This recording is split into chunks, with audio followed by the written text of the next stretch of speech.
오늘도 와주셔서 감사드리며 그럼 오늘의 사연 바로 시작하겠습니다. 저도 한때는 꿈이 참 많았습니다. 10대 때는 미스 코리아를 꿈꿨고요. 다른 건 몰라도 키는 제 마음대로 안 된다는 걸 안 후에는 공부를 열심히 했습니다.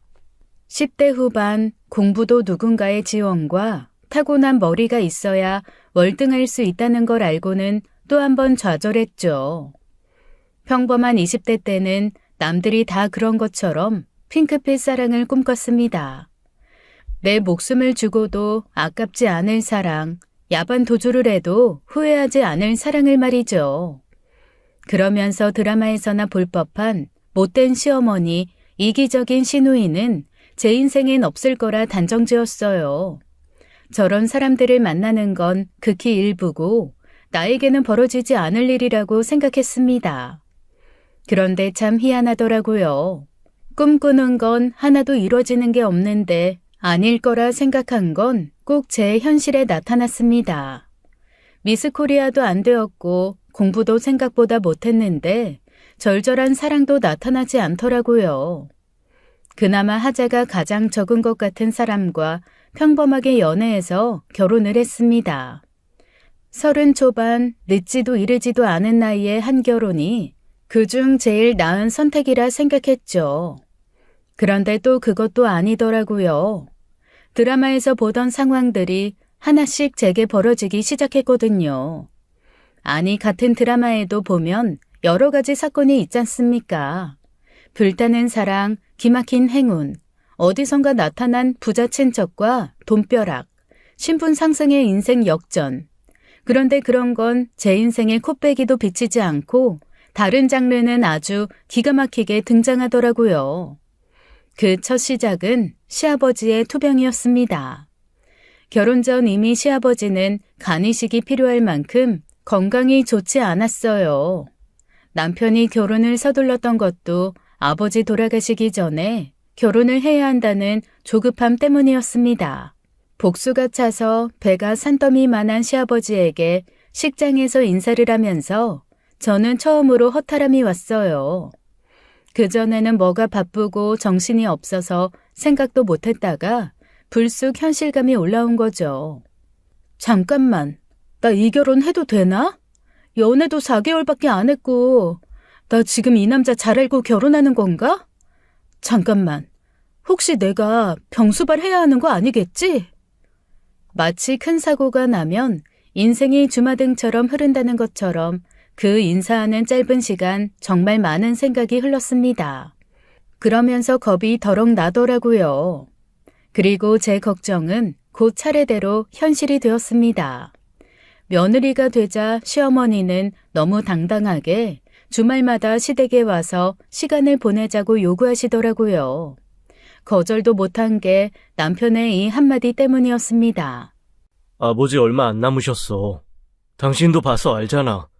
병원에서도 손 쓸 수 있는 거 없다고 집에서 편하게 지내시다 위급해지면 병원으로 오라 했을 정도니까. 주말마다 가서 아버지 남은 생 동안 얼굴이라도 보고 싶어. 아버지도 무뚝뚝한 아들 혼자 가는 거보다 며느리같이 있는 거 보고 싶어 하실 거야. 그 말을 듣고 어떻게 안 가요. 그래서 한 몇 달 가면 되겠거니 했죠. 몰랐습니다. 그게 3년 6개월이나 갈 줄은. 그동안 저희는 휴가 한 번을 못 갔어요. 아버지가 혹시나 저희 놀러 갔을 때 잘못되실까봐 주말마다 가서 뵙고 전전긍긍하며 지냈습니다. 그렇게 시아버지가 결혼 후 3년 6개월 뒤에 돌아가시고 그제야 전 한숨 돌릴 줄 알았어요. 헌데 참 삶이 제 편이 아니더라고요. 그동안 착실하게 사업하며 경제적인 걸로 속을 썩이지는 않았던 남편이 갑자기 흔들리기 시작했습니다. 알고 보니 건실한 줄 알았던 사업의 근간 자체가 빚이었더라고요. 저랑 결혼하기 전에 대출 많이 받아 사업체 차리고 처음 몇 달은 제대로 돌아갔었나 봐요.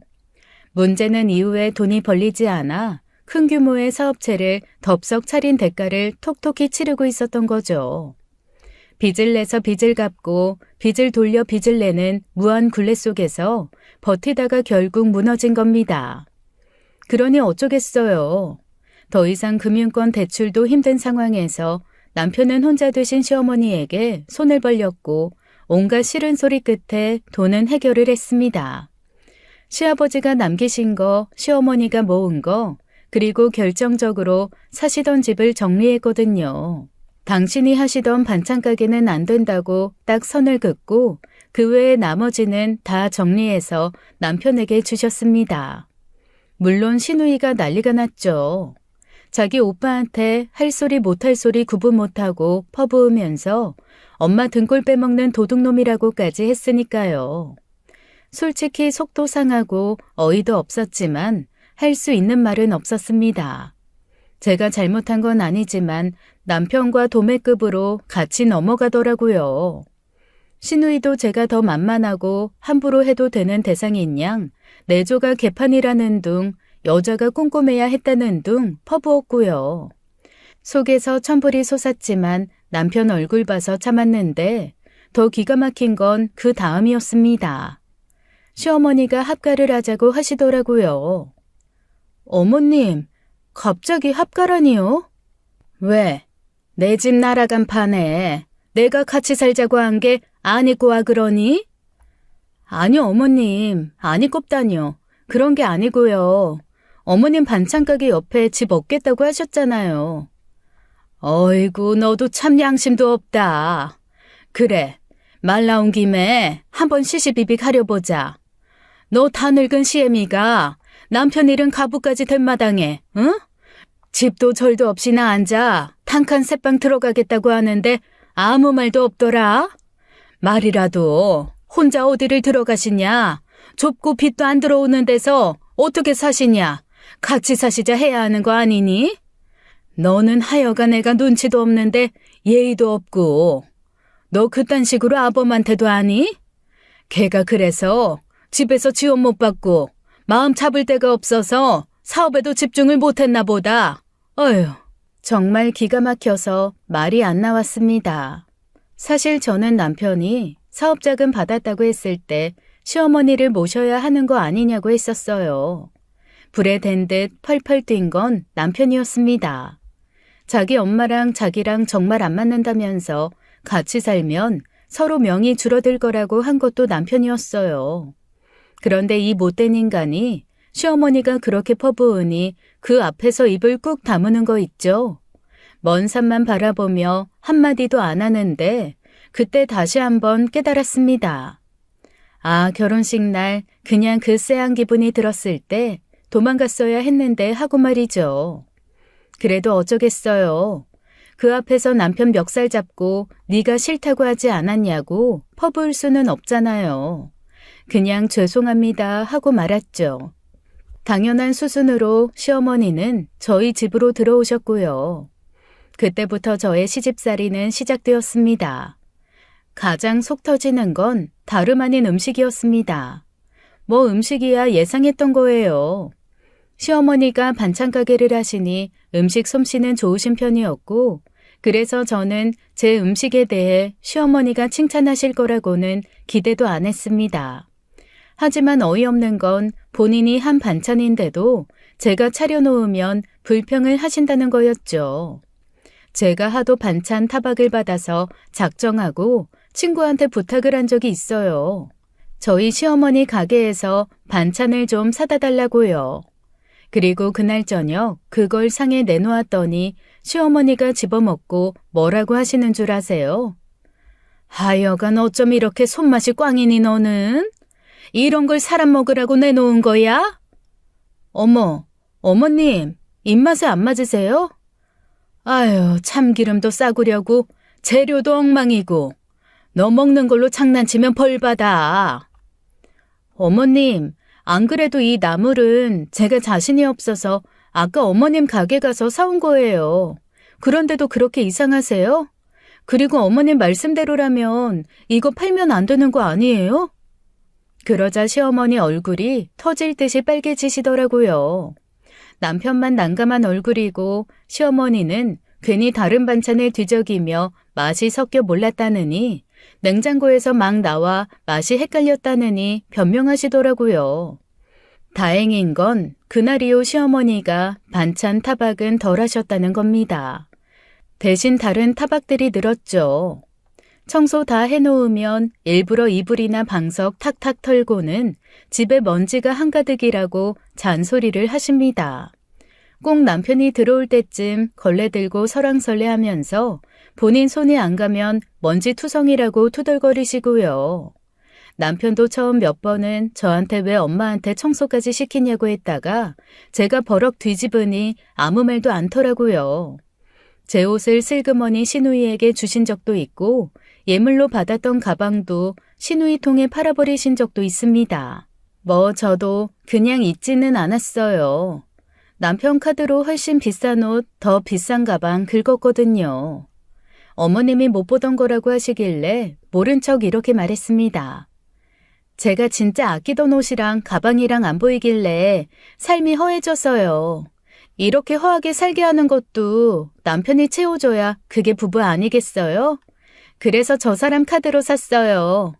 앞으로도 뭔가 허해지면 그냥 저 사람 카드로 사려고요. 감당하겠죠 뭐. 그러니 차마 당신이 집어다 시누이 줬다는 건 티도 못 내고 아들만 고생하니 또 얼굴이 터질 듯 울그락 푸르락 했습니다. 그러거나 말거나 전 모른 척하고요. 하지만 몇 년을 그렇게 다양한 방법으로 저를 괴롭히던 시어머니도 나이가 드시니 점점 수그러들긴 하시더라고요. 미운 정도 정이라고 미운 정 든 것도 무시 못하고 말입니다. 어쨌거나 밖에서 더 많은 시간을 보내는 남편보다 나이 들어 가게 정리하고 집에 있는 시어머니, 그리고 파트타임으로 집에 있는 시간이 많은 제가 함께하는 시간이 길잖아요. 아플 때도 피곤할 때도 같이 있다 보니 그냥 서로를 인정하고 넘어가게 되는 시간이 왔습니다. 그리고 사실 몇 년 전 시누이 때문에 시어머니가 아주 큰 충격을 받는 일이 있었거든요. 제 느낌이기는 한데 그 사건 이후로 시어머니가 저한테 더 의지를 하시긴 했습니다. 시누이는 뭐랄까 전형적인 박주영 인간이에요. 진짜 여기 붙었다 저기 붙었다 하는 타입인데다가 허세도 정말 엄청납니다. 오죽하면 그 허세를 채워주고 싶은 마음에 시어머니가 제 옷이며 가방을 몰래 집어다 줬겠어요. 남들에게 보여지는 모습이 중요하고 거기에 대한 평가로 먹고 사는 사람입니다. 오죽하면 결혼도 양가 손님 다 합쳐서 200도 안 되는데 1인당 30만 원짜리 코스 나오는 호텔을 고집했다니까요. 신혼여행도 칸쿤인지 어딘지 여튼 가장 핫했던 곳, 제일 비싼 리조트로 갔고요. 그것도 얼마나 웃겼냐면 그 리조트에 며칠씩 머물 돈은 안 되니까 그 멀리까지 가서 하루 자고 왔어요. 비행기 타고 도착해서 잠도 안 자고 사진만 찍었다는 얘기를 킬킬거리고 하는데 얼마나 한심하던지요. 결혼식하고도 3년을 그때 진 빚 갚느라 시어머니에게 손 벌리고 징징거렸다니까요. 한 가지 다행이었던 건 시어머니가 돈에 대해서만은 냉정했다는 겁니다. 자식이 어려우면 최선을 다해 도와는 주되 당신까지 망하는 길을 택하지는 않으셨어요. 제 남편이 사업 말아먹고 손 벌렸을 때도 마지막 자금줄인 반찬 가게만큼은 손 안 대겠다 선언하셨으니까요. 사실 당시에 살던 집 처분하는 것보다 반찬 가게 권리금 받고 넘기는 게 더 큰 돈이 되는 상황이었습니다. 하지만 꾸준한 수입원이 없으면 안 된다고 그건 딱 잘라서 거절하시더라고요. 그러니 시누이한테도 도와줄 건 도와주되 그 외에는 얄짤없었죠. 자기 엄마가 냉정하게 구니 들러붙던 시누이도 점점 거리를 두었습니다. 찾아오는 것도 뜸하고 전화도 뜸하니 시어머니 입장에서는 괘씸하기도 하면서 한편으로는 보고 싶기도 하셨나 봐요. 저한테 하루는 시누이 좀 보러 가게 같이 가달라고 하시더라고요.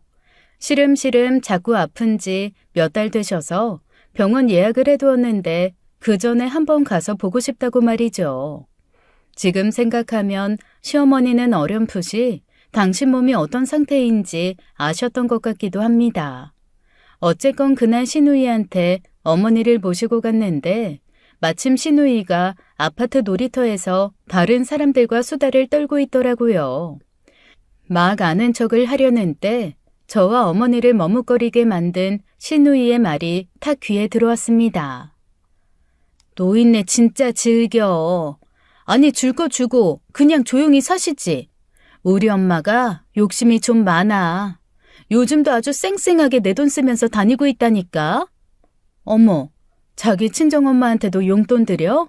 우리 집은 남편 눈치 보여서 내가 몰래 드리는데. 어? 무슨 용돈? 아니, 지금 그랬잖아. 어머니가 자기 돈 쓰면서 다닌다고. 아, 그거? 우리 엄마 자기 돈 쓰고 다녀. 그런데 그게 내 돈이지 아니야? 돌아가시면 어차피 나한테 상속될 건데. 아유, 좀 아껴 쓰지. 그걸 펑펑 쓰고 다닌다니까. 그러니 내 돈 쓰고 다니는 거 아니겠어? 그러면서 까르르 웃는데 와, 저거 사람 아니다 싶었습니다. 그리고 저도 모르게 시어머니 보며 눈치를 보게 되더라고요. 가자. 얼굴 봤으니 됐다. 그러면서 돌아서시는데 지난 세월 시어머니에게 서운했던 게 다 사라지는 것 같았습니다. 시어머니가 딱히 제게 사과를 해서가 아니라 그냥 불쌍한 마음에 미움이 녹았다고나 할까요? 그날부터 며칠 동안 시어머니는 입맛도 없다며 식사도 잘 안 하시고 먼 산만 보셨습니다. 중간에 만날 사람이 있다고 몇 번 외출하신 거 외에는 방에서 거의 안 나오셨고요. 눈치 없는 남편 놈만 엄마가 늙긴 늙었나 보다고 무심히 넘어가더라고요. 그리고 병원에 간 날 저는 충격적인 소식을 접하고 말았습니다. 보통은 세포 검사까지 다 해야 정확한 소견이 나오는데 시어머니는 이미 초음파만으로도 너무 확실했어요. 온몸이 암이었습니다. 의사 말이 이 정도까지 사방에 퍼졌으면 분명 뭔가 이상한 걸 느끼셨을 텐데 왜 이제야 검사하신 거냐고 하더라고요. 그 말이 저에 대한 타박 같아서 한없이 눈물만 났습니다. 그런 저에게 시어머니는 담담하게 이러시더라고요. 늙으면 그냥 있어도 알아지는 게 있다. 내 몸에 뭐가 있구나라는 거 나도 알았어.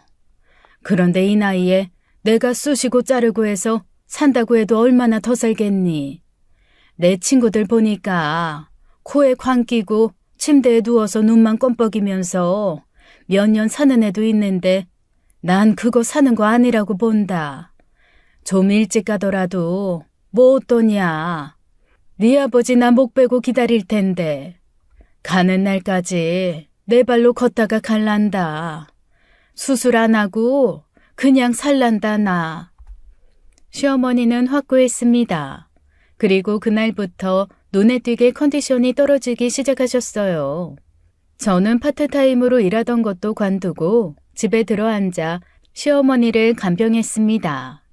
놀랍게도 지난 모든 세월을 통틀어 시어머니가 발병 사실을 알고 돌아가시기 전까지의 6개월이 가장 저희 고부가 행복했던 시간이에요. 시어머니는 매일 저한테 미안하다, 사랑한다고 고백을 하셨고 저는 그런 시어머니를 붙들고 울다 웃다를 반복했어요. 둘이 여행도 가고 매일 손잡고 산책도 했습니다. 나중에 자기 엄마 발병한 걸 알고 시누이가 한두 번 오기는 했지만 시어머니가 눈에 띄게 불편해 하시더라고요. 저야 뭐 아는 척 할 필요 없으니 모른 척 했습니다. 시어머니는 6개월간 매일 조금씩 시들듯 약해지셨어요. 그리고 자는 듯 돌아가셨습니다. 장례식장에서 저는 정말 많이 울었습니다. 오죽하면 사람들이 저 집은 며느리가 제일 많이 운다고 측은해 하실 정도였어요. 정신없이 장례를 치르고 나니 현실적인 문제들이 다가오기 시작했습니다. 제일 먼저 닥친 건 유산에 대한 부분이었어요. 반찬 가게를 얼마에 팔았는지, 그 돈을 어떻게 했는지 한 번도 시어머니는 말씀을 하신 적이 없습니다. 그리고 재산이 얼마만큼인지 어디에 있는지도 말씀하신 적이 없고요. 다만 남편에게 사업 자금을 해주신 것과 그간 시누이에게 이래저래 주셨던 걸 감안해서 어렴풋이 어느 정도 있으시겠다 짐작만 했죠. 그런데 생각보다 시어머니가 재산을 많이 축적해 두셨더라고요. 우선 작은 아파트가 한 채 있었습니다. 현금도 6억 좀 넘게 갖고 계시더라고요. 게다가 얼마나 꼼꼼하신지 그 현금의 출처도 다 기록을 해놓으신 노트까지 있었어요. 남편 도와주면서 집을 팔았을 때 저희한테 말한 것보다 좀 더 받으셨더라고요. 남은 돈으로 작은 원룸을 2개 사서 거기서 받은 월세를 계속 모았던 겁니다. 월세를 모아서 작은 아파트를 전세 끼고 사서 또 그걸 월세로 돌리고 그렇게 현금이 나오는 곳을 계속 늘려가셨더라고요. 잘 안 되는 반찬 가게를 인수해서 성공시킨 다음 권리금 받고 파신 것도 3번이나 있었습니다. 저 사실 깜짝 놀랐어요. 그동안 시어머니가 밖에 나가실 때마다 어디 노인회관이나 문화센터 이런 데 가시겠거니 관심을 안 뒀거든요. 그런데 밖에서 그렇게 커리어 우먼처럼 돈을 굴리고 계실 줄은 꿈에도 몰랐죠. 그렇게 10년이 넘게 굴리고 모은 돈이 6억이 좀 넘었습니다. 작은 아파트는 팔면 1억 좀 넘게 나오겠더라고요. 시어머니는 유언장도 써서 공증까지 해두신 상태였어요. 총 7억 좀 넘는 재산 중에 장례비, 병원비 제하고 7억을 남편과 저 그리고 시누이 3명이서 나누라는 내용이었습니다. 그것도 남편과 시누이는 각각 2억씩, 저는 3억을 가지라고 되어 있었어요. 당연히 시누이가 난리가 났죠. 저한테 정신 오락가락하는 엄마 꼬셔서 등쳐먹었다는 둥, 가짜 유서를 만들었다는 둥 퍼붓기 시작했습니다. 그러면서 어디서 들은 말이 있는지 그러더라고요. 언니는 정확하게 말하면 상속인도 아니거든요? 내가 유분 소송할 거야. 유분이 아니라 유류분이겠죠. 그러니까 그거 할 거야. 한 푼도 못 받게 싹 받아올 거니까 창피당하기 전에 스스로 포기하죠. 한 푼도 못 받지 않을걸요? 해보세요. 아, 변호사비는 소송하는 금액에 따라서 다른 거 알죠? 소송에서 저도 변호사비는 드는 거고. 그 3억 가져오는데 몇백 든다고 해서 그게 손해겠어? 아주 딱 기다려. 저는 그때 알았습니다. 세상에서 제일 무서운 것이 무식한 사람이 용감한 거라는 걸요. 시누이는 정말 소송을 걸어왔어요. 하지만 결과는 뻔했죠. 오히려 어머님이 돌아가시기 전에 받은 돈이 증여로 포함되어서 세금을 더 물게 되었을 뿐입니다. 억울하다며 펄펄 뛰었지만 어쩌겠어요. 법이 그렇다는데 말이죠. 결국 있는 대로 폐악질을 하며 저희 집에 와서 물건을 집어 던지고는 연을 끊겠다고 나가버렸습니다. 이 상황에서 사실 제가 더 기가 막혔던 건 남편의 태도였어요. 자기 여동생을 말릴 생각은커녕 제 뒤에 숨어서 모르쇠로 일관하는 거 있죠. 제가 뭐라고 한마디 했더니 뭐라 하는 줄 아세요? 괜히 나까지 쟤랑 사이 나빠져봐야 나중에 당신이 더 힘들어. 그리고 어차피 당신 돈이 내 돈인데 난 가만히 있는 게 이익이지. 아, 유산 받으니까 앞으로 생활비는 좀 덜 내도 되겠다. 안 그래도 요즘 사업도 좀 힘든데 도와달라고는 안 할 테니까 생활비만 좀 봐주라. 어차피 나 출장 많아서 집에 거의 당신 혼자 있는데 혼자 살림이라고 봐도 되잖아. 어이가 없더라고요.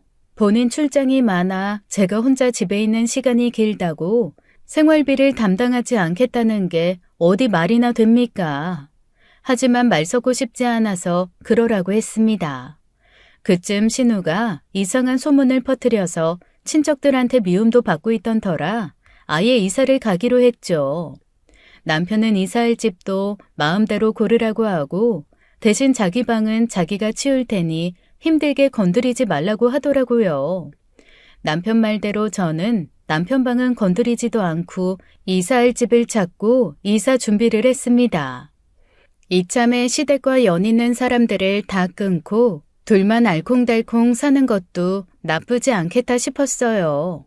남편도 그런 마음인지 이사갈 집이 정해지고 나니 인테리어를 다시 싹 하자는 둥 관심을 보이더라고요. 결국 남편은 그 바쁘던 회사 일도 잠시 미루고 집을 싹 뜯어 고치는데 올인하기 시작했습니다. 아니, 이게 이렇게까지 할 일이야? 생각해보니 직구하고 알아보고 당신이 애 많이 썼잖아. 그동안 우리 엄마 모시느라 너무 애쓰기도 했고 내가 집 싹 고치는 것 정도는 당신한테 선물처럼 해주고 싶어서 그래. 그러니까 다 고쳐지기 전까지는 집에 오지 마. 서프라이즈 하자, 어? 남편이 그러는데 솔직히 싫지는 않았습니다. 그쯤 시누이가 친척들에게 돌아다니면서 제가 시어머니 협박해서 유언장을 바꿨다느니 누워 계신 어머니를 학대했다느니 등의 헛소문이 퍼지고 있었거든요. 뭐 대부분은 안 믿는 눈치였지만 그중 또 유난스러운 분들은 저한테 전화를 하곤 했어요. 팔이 안으로 굽는다고 시누이 말만 듣고 저를 잡돌이 하는 거죠. 그때마다 응대하기도 지쳐서 아예 번호를 바꾸고 집도 바꾸면서 나름의 리셋이 필요했던 시기였어요. 그 와중에 남편이 집 꾸미는 건 자기가 알아서 하겠다고 저한테 한 보름 여행이라도 다녀오라고 하니 고맙더라고요. 덕분에 친정엄마와 함께 보름 정도 유럽 여행을 하고 돌아왔습니다. 여행 후 만난 집은 제가 구할 때와는 완전 다른 공간이 되어 있었어요. 함께 쓰는 방 외에도 제가 따로 쓰는 취미방, 남편이 일할 수 있는 업무용 서재까지 깔끔하게 배치되어 있었어요. 부엌도 각종 살림 넣을 공간도 모두 마음에 쏙 들었습니다. 뭔가 설레면서 신혼생활을 시작하는 느낌마저 들었습니다. 그렇게 한 3년 정도 그 집에서 진짜 아무 걱정 없이 살았어요. 뭐 남편이 좀 덜 바빴다면 더 알콩달콩 즐거웠겠지만 집이 터가 좋았는지 남편은 이사 후에 더 바빠졌습니다. 매달 절반 정도는 출장이었고 한 달씩 외국에 나가서 업무를 봐야 하는 상황도 종종 발생했어요. 그 큰 집에 저 혼자 있는 날이 훨씬 많았죠. 큰 집이 주는 행복보다 외로움이 조금씩 더 커져가던 어느 날이었습니다. 나 내일 출장 가. 또? 그저께 왔잖아. 어떡하냐 그럼. 필리핀 거래처에서 빨리 들어오라고 난린데. 필리핀? 지난달에 다녀왔던 거기? 이번에는 공장 설계까지 다 보고 와야 해서 한 달 정도 걸릴 것 같아. 세상에, 너무하네. 당신 지난 3개월 동안 집에 있었던 시간 열흘도 안 되는 거 알지? 미안해. 그래도 사업이 안 되는 것보다는 낫지 않아? 우리 조금만 더 애써보자. 짐은 내가 알아서 챙길게. 내일 새벽에 일찍 나가야 해서 좀 일찍 잘 건데 굳이 일어나지 마. 면세점에서 화장품 사다 줄 테니까 떨어진 거나 필요한 거 있으면 문자 보내놓고. 그러면서 남편은 새벽에 혼자 일어나서 가겠다고 서재로 가서 자겠다고 하더라고요. 저는 잠귀가 밝은 편이라 남편이 일어나면 같이 깨거든요. 배려해서 그런 거겠지만 그나마 하루라도 같이 있고 싶은 제 마음도 모르고 각방을 쓴다는 것도 서운했습니다. 다음날 아침에 일어나니 아니나 다를까 남편은 이미 집에서 나가고 없더라고요. 한숨 푹 쉬며 청소를 시작했습니다.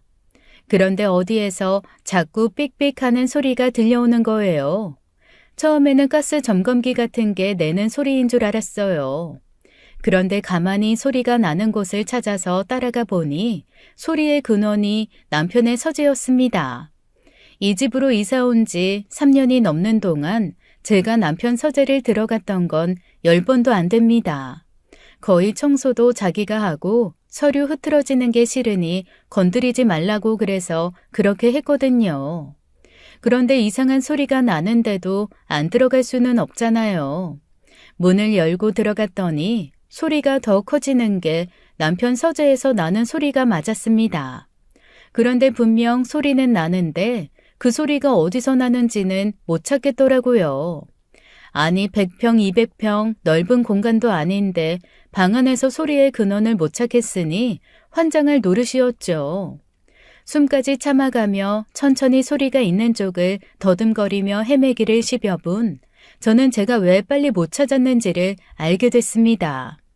아니 무슨 책장 뒤에 서랍장 같은 게 있더라고요. 남편이 인테리어를 하면서 한쪽 벽은 죄다 책장으로 꾸몄거든요. 책이 항상 가득 꽂혀 있어서 그 뒤에 뭔가 있을 거라고는 상상도 하지 않았습니다. 그런데 책 2줄 정도의 공간이 마치 문처럼 앞으로 열리고 그 뒤에 서랍처럼 생긴 문이 또 있는 거 있죠. 그 문이 덜 닫혀 삑삑 소리가 나는 거였습니다. 문이 덜 닫혀 있으니 당연히 앞에 있는 책장도 튀어나와 있고 그래서 제가 발견할 수 있었어요. 그러지 않았으면 아마 평생 그 공간에 대해서는 몰랐겠죠. 대체 이게 무슨 공간인가 싶어 서랍처럼 생긴 문을 열었습니다. 같은 서랍처럼 꾸며져 있었지만 내부는 금고더군요. 그리고 놀랍게도 그 금고 안에는 엄청난 것들이 쌓여 있었습니다. 저 영화 속에서나 보던 금부치와 달러 뭉치가 저희 집에 그렇게 있을 줄은 몰랐어요. 골드바도 2-3개 있었지만 대부분은 금열쇠, 금거북이, 금 두꺼비 같은 것들이었습니다. 그리고 그 옆에 두툼한 서류 봉투가 하나 있더라고요. 열어봤죠. 그리고 그 안에 있는 것들을 찬찬히 살펴보다 저는 털썩 주저앉고 말았습니다. 남편은 남자치고는 좀 꼼꼼한 성격이에요. 그 성격대로 아주 치밀하게 정리한 파일이 들어있었는데 무슨 인사팀에서 이력서 정리한 것 마냥 정리된 여자들 리스트였어요. 여자 사진 옆에는 이름과 인적사항이 있고 그 아래에는 여자에 관한 정보가 가득했습니다. 여자 자신에 대한 정보뿐 아니라 남편, 친정, 시댁, 아이, 하다못해 동창들 정보까지 꼼꼼히 기록되어 있더라고요. 그리고 그 위에는 접착 메모지로 이상한 숫자들이 적혀 있었어요. 1년에 3,000, 6개월에 500, 매달 100, 일시불 1억 이런 숫자였죠. 아무리 긍정적으로 생각하려고 해도 이상한 상황이잖아요. 심장이 벌렁거리고 손이 벌벌 떨리기 시작했습니다. 책상에 앉아 찬찬히 살펴보기 시작했죠. 서류 봉투 안에는 오래된 휴대폰도 하나 들어있었어요. 저도 아는 휴대폰이었습니다. 저랑 연애할 때 쓰던 진짜 구형 휴대폰이거든요. 이 오래된 초기 스마트폰을 왜 아직도 가지고 있는 걸까 궁금하기도 하고 뭔가 쎄한 느낌도 들어 일단 전원을 켰어요. 비밀번호조차 걸려있지 않은 핸드폰에는 정말 엄청난 것들이 들어있었습니다. 하나하나 살펴보다 수시간이 지나서 날이 어둑해졌지만 그것조차 깨닫지 못할 정도였어요. 핸드폰 안에는 수많은 문자와 사진이 있었습니다. 그리고 파일로 정리된 그 여자들이 모두 핸드폰 안에도 있더군요. 그 파일 속 여자들은 남편의 상간녀들이었어요. 처음에는 이 인간이 이렇게 체계적으로 바람을 피우는구나 싶어 어이가 없었죠. 근데 점점 보다 보니 이상한 게 느껴졌습니다. 단순한 상간녀와 상간남 사이가 아니라 남편과 여자들은 협박범과 협박당하는 사람의 입장이더라고요. 즉 남편은 그 여자들을 일부러 꼬셔내서 상간녀로 만들고 협박을 해서 돈을 뜯어내는 악질 제비였던 겁니다. 그제야 제 머릿속을 스쳐 지나가는 수많은 생각들이 있었어요. 잦은 출장, 그때마다 돌아오는 남편의 손에는 현금이나 선물이 늘 들려 있었습니다. 사업이 잘 된다는 말은 그 여자들이 꼬박꼬박 돈을 준다는 의미였고 사업이 어렵다는 건 여자들이 돈을 주지 않는다는 거였죠. 이쯤 되니 정말 사업을 하는 건지도 의심이 들었습니다. 일단 제가 확보할 수 있는 건 다 확보를 해야겠다는 생각이 들었어요. 충격에 당장이라도 까무러칠 것 같았지만 어떻게든 정신을 다잡아야 했죠. 남편 금고 안에 있는 걸 싹 들고 나와 일단 거실에 앉았습니다. 그리고 이틀 내리 고열과 함께 알았어요. 중간중간 남편이 일이 잘 되고 있다, 사랑한다 문자를 보냈는데 그것마저 보는 게 역겨웠습니다. 몸이 아파 좀 쉬고 있다는 말과 함께 씹어버렸죠. 끙끙 앓고 났더니 정신이 좀 들면서 그때부터는 다시 현실이었어요. 일단 제가 모르는 것들을 더 알아야겠다는 생각이 들었습니다. 여자들 파일을 싹 복사해서 따로 보관하고 핸드폰은 백업을 해서 자료를 따로 모아두었어요. 그리고 그 모든 자료를 가지고 흥신소를 찾아갔죠. 흥신소에서도 당황하더라고요. 아, 사모님. 그러니까 이 20명이 넘는 여자가 다 상간녀라는 말씀이신 거죠? 네, 문자를 보면 여기 13번 여자는 매달 가장 많은 돈을 주고 있어요. 매달 1,000만 원. 남편이 부동산이 많은 남잔데 이 여자도 부동산 부자인 것 같아요. 가게 2개에서 나오는 월세를 고스란히 주고 있는 것 같더라고요. 그리고 이 4번 여자는 연말에 나오는 성과급을 그대로 주는 걸로 했는데 작년에는 안 준 것 같고 연락이 안 된다는데 찾아봐 주시고요. 아이, 그러니까 이게 다 남편분이 직접 작성하신 자료라고요? 네, 그렇다니까요. 아이, 죄송하지만 지금 저희 인력으로는 이거 한 번에 해결이 안 될 것 같거든요. 제가 다른 분들께 좀 도움을 요청해도 될까요? 흥신소에서는 난감하다는 듯 저에게 일을 분산해도 되겠냐 물었습니다. 저야 상관없었어요. 일단 남편이 집으로 오기 전에 모든 조사를 끝내는 것이 우선이었으니까요. 고맙게도 남편이 모아둔 달러가 많아서 의뢰 비용은 그걸로 충당이 되었습니다. 제 느낌일 수도 있겠지만 흥신소에서도 엄청 즐거워하면서 일을 하는 것 같더라고요. 자기네들이 흥신소 생활 10년인데 이런 경우 처음 본다며 이렇게 흥신소끼리 연합해서 일하는 것도 진짜 드문 일이라는 얘기까지 하는 걸 보면 말이죠. 어쨌건 흥신소에서 모아온 자료들은 참 그건 또 그거대로 기가 막혔습니다. 남편이 만나는 여자들은 정말 세상 모든 종류의 여자가 다 있는 듯 했어요. 정말로 부러울 것 없이 사는 집 사모님도 있었고 가게 하나 꾸리면서 근근히 살아가는 사람도 있었습니다. 한 가지 공통점이라고 하면 그 여자의 남편들이 모두 의심 하나 하는 거 없이 건실한 사람들이라는 거였어요. 세상 천지 쓰레기는 나한테만 있다는 말처럼 제 남편만 쓰레기인 것 같더라고요. 그 여자들의 남편은 자기 아내가 어떤 짓을 하고 돌아다니는지, 그 짓 때문에 얼만큼의 돈을 쓸데없이 쓰고 있는지 전혀 모르는 눈치들이었습니다. 너무나 가정적인 남자들, 아내한테 헌신적인 사람들을 보면 저는 진짜 이상하다는 생각이 들었어요. 솔직히 말하면 저도 저희 시어머니 그렇게 오래 모시면서 왜 안 힘들고 남편이 밉지 않은 적이 있었겠어요. 그런데 바람을 피워야겠다던가 남편을 버리고 다른 사람을 만나야겠다던가 그런 생각은 해본 적이 없었거든요. 와, 이건 정말 하는 놈들이 따로 있구나라는 생각이 들 정도였습니다.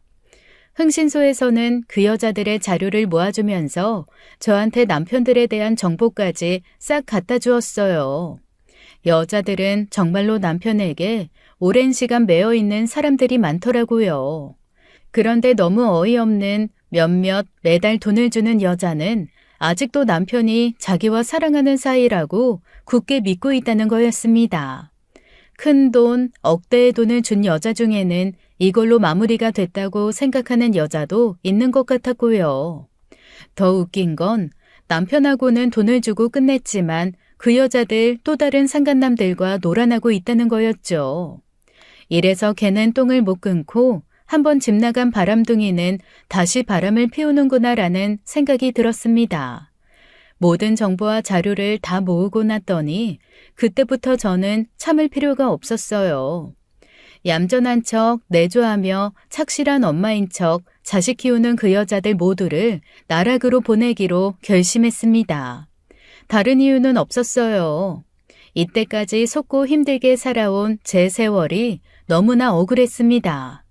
비록 돈을 뜯긴 피해자의 입장이라고 생각할 수도 있지만 그럼에도 불구하고 잘못을 저지른 채 뻔뻔하게 살고 있는 그 사람들을 제 나름대로 응징하고 싶었어요.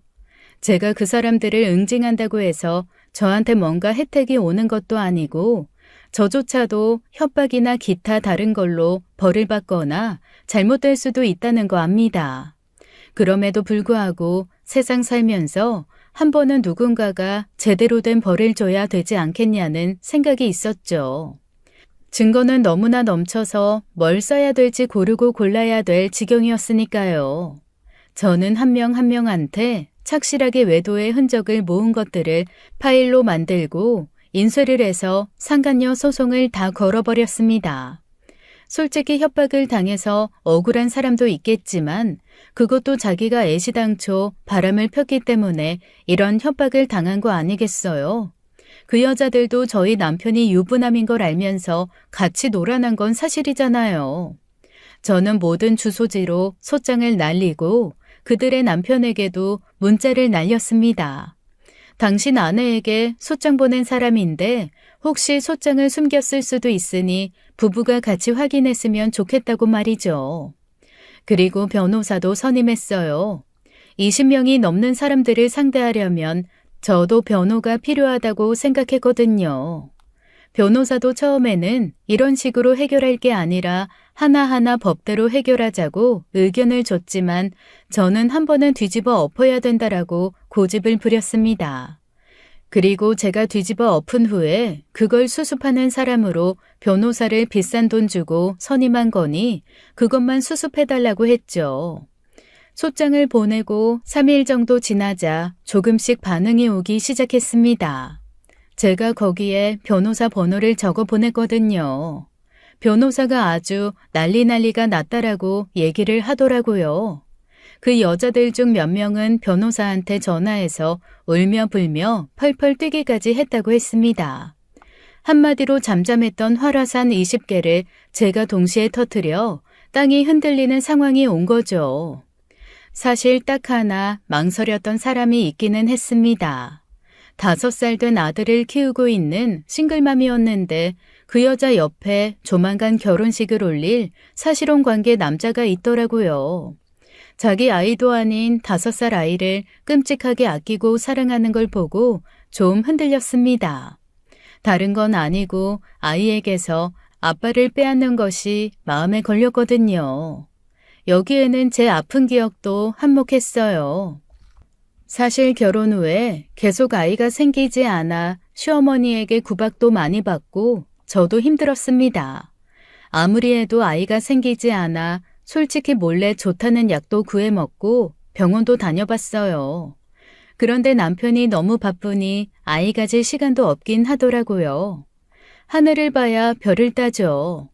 시어머니 발병하신 후부터는 시어머니랑 시간을 보내느라 남편은 정말 남의 편인 양 대면대면 했고요.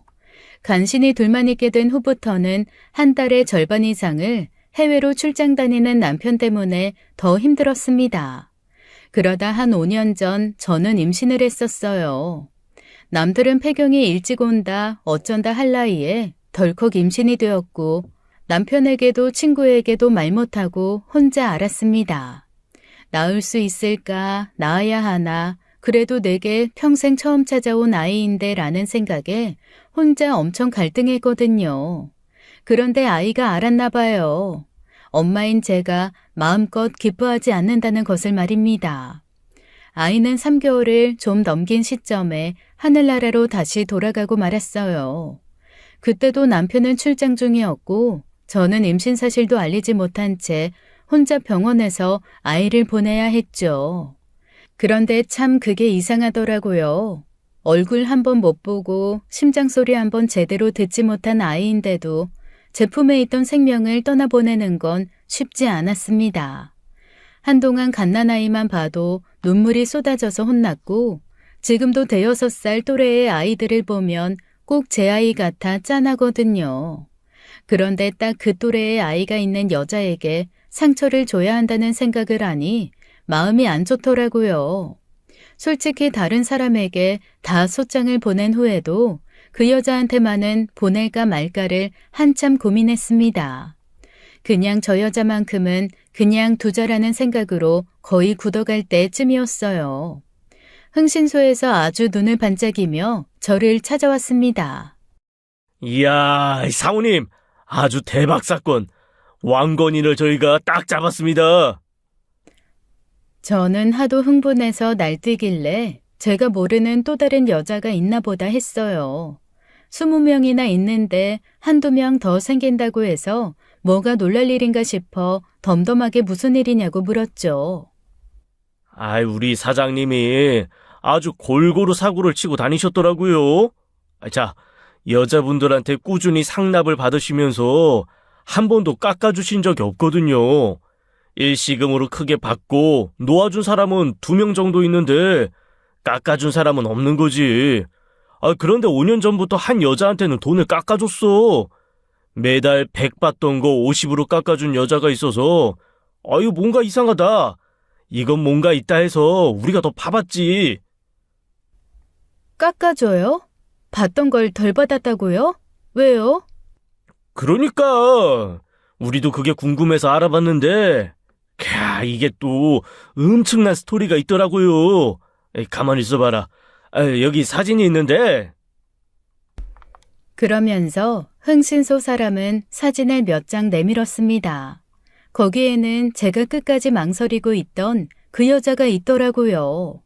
그리고 그 사진과 함께 흥신소 사람이 전해준 얘기는 마지막까지 잡고 있던 제 이성의 끈을 끊어버렸습니다. 저를 망설이게 했던 그 5살 사내 아이가 제 남편의 아이더군요.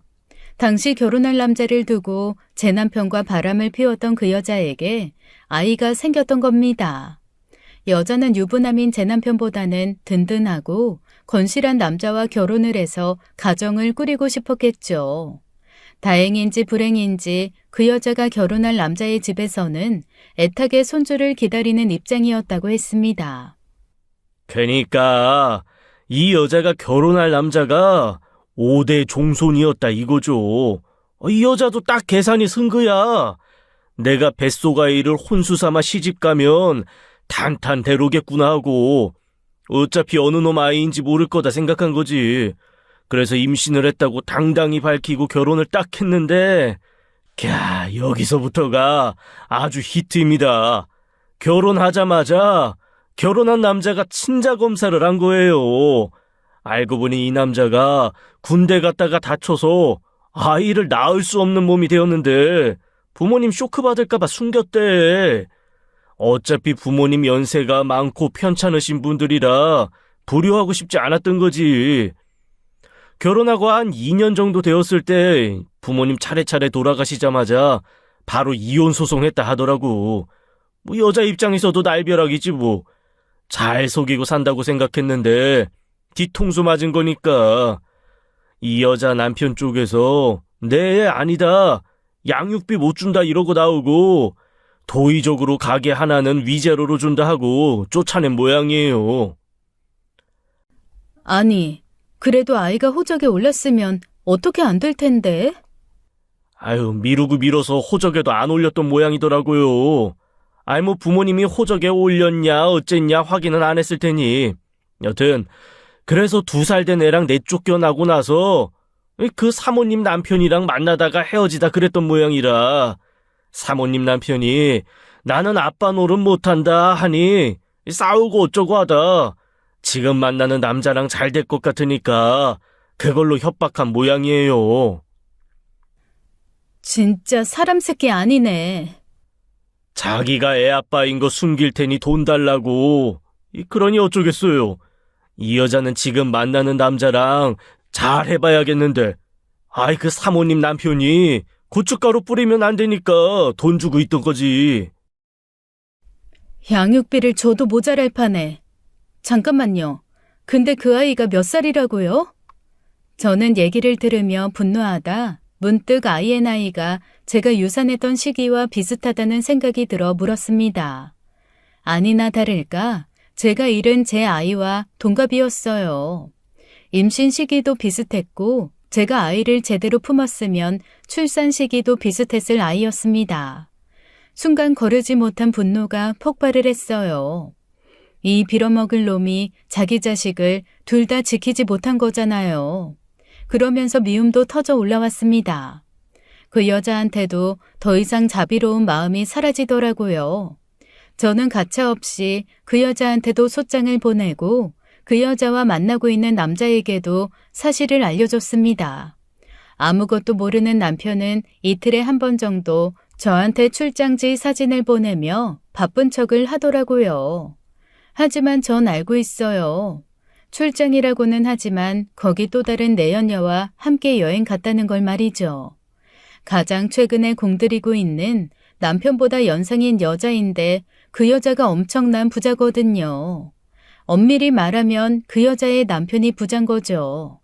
건물도 몇 채 가지고 있고 부동산 사업 크게 하는 사람 아내인데 제 남편과 본격적으로 바람이 난 건 4달 정도 되었습니다. 보통 지금까지 다른 여자들한테 한 거 보면 6달쯤 만나면서 연애 놀이하다가 협박으로 돌아섰거든요. 이 여자도 한 2개월 뒤에는 협박을 받겠지만 지금은 뭐 세상 희희낙락 골프 치고 스파하며 놀고 있겠죠. 이 여자에 대한 자료도 싹 정리는 해두었습니다. 아직 보내지 않았는데 여자가 한국으로 출발하는 비행기 딱 타면 그때 보내고 그 남편에게 연락할 거예요. 한국 오자마자 푸닥거리 한번 하라는 거죠. 이미 제가 소장 보낸 여자들은 다 난리가 났습니다. 저한테 협의 요청도 숱하게 오고 울며 불며 비는 사람도 있었어요. 개 중에는 자기는 피해자라며 오히려 저를 고소하겠다고 난리치는 사람도 있었고요. 아주 인생이 버라이어티해지더라고요. 그러거나 말거나 저는 남편이 오는 날만 기다렸습니다. 행복한 바람의 시간이 끝나고 불지옥이 펼쳐지는 한국으로 오기만을 말이죠. 마치 하루 같기도 하고 1년 같기도 한 한 달이 지나고 남편이 집으로 돌아왔습니다. 남편이 공항에 도착했다고 하길래 저는 집을 나왔어요. 사실 그 전에 집을 정리했거든요. 금매로 내놓고 한 달 안에 매매까지 싹 처리하면서 제가 건 조건은 하나였습니다. 남편이 한국 들어오고 이틀 뒤에 집을 비워주는 게 제 조건이었어요.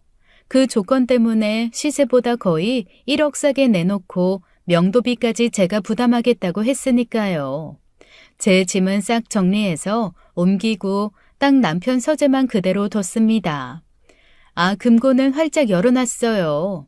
그래야 무슨 상황인지 알 수 있을 것 같아서 말이죠. 그리고 대문도 잠그지 않고 집을 나왔습니다. 아니나 다를까 몇 시간 뒤 남편이 집에 도착했을 때 그쯤에 제 전화기는 불이 났어요. 왜? 저기 여보, 이게 무슨 일이야? 당신 어디 있어? 집 왜 이래? 금고 열린 거 봤잖아. 무슨 일인지 모르겠어? 저기 여보, 당신이 오해가 있는 모양인데 내가 다 설명할게. 설명 필요 없어. 설명은 다른 여자들한테 다 들었어. 그동안 애썼다 아주. 사업하랴 부업하랴. 그런데 부업이 훨씬 수입이 좋더라 당신. 야! 왜? 뭘 잘했다고 어디서 소리를 질러? 야, 네가 이러면 안 되지. 내가 번 돈으로 지금까지 호의호식했으면 너도 공범 아니야? 뚫린 입에서 흘러나온다고 그게 다 말이니? 내가 언제 너 때문에 호의호식을 했어? 야, 호의호식은 그 여자들이 했더라. 아주 여행도 다니고 놀고 쇼핑하고 명품 들고. 시끄럽고 앞으로 한번 잘 수습해봐. 바쁠 거야. 이참에 본업 정리하던가. 아니다. 본업을 정리하면 그 소송들 비용을 다 못 내려나? 뭐 알아서 해. 저는 차분하게 남편에게 마지막까지 할 말을 다 하고 전화를 끊었습니다.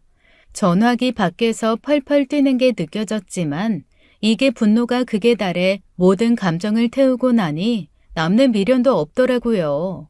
제가 있는 곳을 어떻게 알았는지 그날 저녁 절 찾아와 뭐라고 하며 펄펄 뛰길래 저는 진심을 다해 뺨을 날렸습니다. 저도 제가 사람을 때릴 수 있다는 걸 처음 알았어요. 남편이 휘청할 정도로 세게 때리고 나니 속이 좀 내려가길래 다른 한쪽 뺨도 내려쳤죠. 쌍으로 따귀를 맞고 나서 남편은 멍하게 저를 바라보며 뭐라 말을 하려고 했습니다. 하지만 제가 남편 도착 직전 부른 경찰을 보고 슬금슬금 도망을 가더라고요. 저는 다음 날 바로 남편을 상대로 이혼 소송을 했습니다. 이 인간이 협박해서 받은 돈은 또 착실하게 모아두긴 했더라고요. 본업인 사업도 나쁘지 않아서 그것도 꽤 돈이 되었고요. 재산 분할 얘기가 나오자 한 푼도 못 준다고 펄펄 뛰었지만 시어머니 병수발 꼬박 제가 한 증거들이 너무 차고 넘쳐 오히려 위자료를 더 받을 수 있게 되었어요. 개거품을 물어봐야 어쩌겠어요. 한 달에 절반 이상 집 비운 흔적도 너무나 확실했고 생활비 준 흔적은 없는데요. 게다가 시어머니 유언장에도 아들, 딸보다 며느리가 자기 곁에 있어준 시간이 더 많았다고 기록되어 있었습니다. 시누이에게 속아 저한테 못된 말을 했다가 뒤늦게 모든 것을 알고 마음 돌린 친척들의 증언도 한몫했고요. 이 집은 저 아니었으면 유지되기 힘들었을 거라는 증언들을 해주셨거든요. 결국 저는 위자료 재산 분할 다 잘 받고 이혼을 했습니다. 남편은 생떼 같은 돈을 날리게 되었다고 씩씩거렸지만 사실 제 이혼은 남편 몰락의 시작이었어요. 20명이 넘는 상간녀들의 남편들이 연대해서 남편에게 일제히 소송을 걸어왔거든요. 협박, 상간, 사기, 여튼 남녀 사이에 있을 수 있는 거의 모든 항목이 해당되는 듯 했습니다. 하나도 벅찬데 20곳이 넘는 소송건을 상대하려니 어디 일이나 할 수 있었겠어요.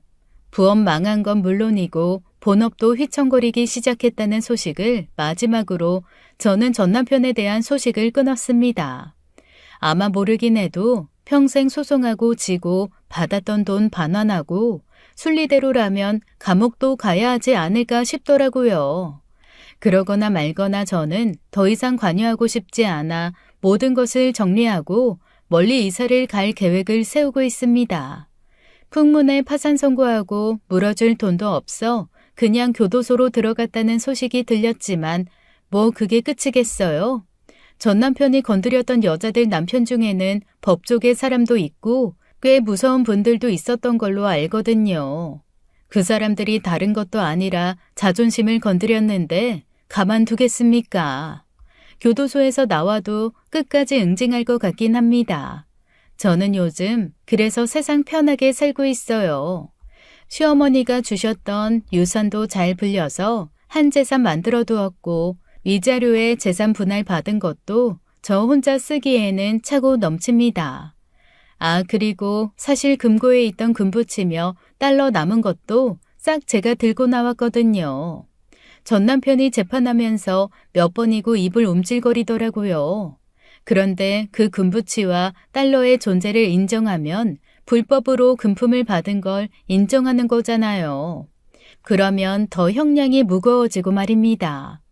끝까지 자기는 받은 게 없다고 우겨야 하니 금과 달러가 있었다는 말도 못하고 혼자 안절부절하는데 그건 좀 속이 시원했어요. 요즘 고맙게 금값도 올라줘서 저는 아주 넉넉한 삶을 살고 있습니다. 지난 세월이 억울하기도 하지만 뭐 그래도 이 정도면 저도 나름 만족해요. 어쨌거나 잘못한 것들은 벌을 줬으니까요.